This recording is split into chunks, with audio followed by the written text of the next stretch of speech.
नाम सत्य है, राम नाम सत्य है, राम नाम नित्य है. राम नाम नित्य है. ఇది అందరికీ అర్థమైంది కదా. రాముడే నిత్యము, రాముడే సత్యము, ఇవన్నీ అర్థమైంది కదా. మరి అటువంటి అప్పుడు అల్లు మేము మా కారులో వస్తున్నప్పుడు ప్రతి ఇంటి ముందు కాషాయం జెండాలు కనబడుతున్నాయి. నాలాంటి గుడ్డోళ్ళు కూడా కనబడ్డాయి. కనబడినప్పుడు ఈ ఊర్లో అందరూ హిందువులా కాదా? హిందువులే. హిందువులా కాదా? హిందువులే. కొంతమంది ఓట్లు రాత్రి కాదు కదా. కాబట్టి మా హిందువులందరూ కూడా అన్నం పెట్టేవాళ్ళు, ఎవరికి సొన్నం పెట్టేవాడు కాదు. అవునంటారు కాదంటారా?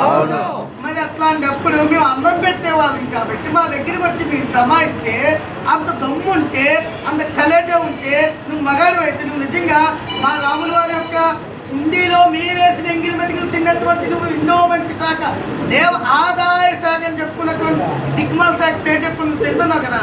మరి తిన్నాడు 12.5 ఎకరాలకు నువ్వు ఎలా రాసిచ్చావు? అప్పుడు లేదా నీకు ఆ కళ్ళు, ఆ మెదడు, ఆ జ్ఞానం, ఆ బుద్ధి? ఐక్యమైతే, మనందరం ఐక్యమైతే ఖచ్చితంగా సాధించలేని ఏం లేదు. కాబట్టి మా అధ్యక్షులు చెప్పారు, మీరు సెక్రటరీగా నేను ఒక మాట చెప్తున్నాను, మీరు కానీ ఖచ్చితంగా యూనిటీగా ఉంటే మా సాధు పరిషత్ మీకోసం ఎందనక వాడనక ఖచ్చితంగా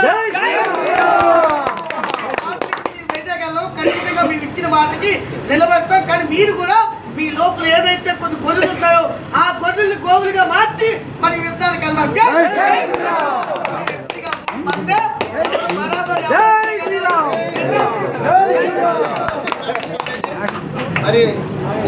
మాట్లాడినా గట్టిగా మాట్లాడు.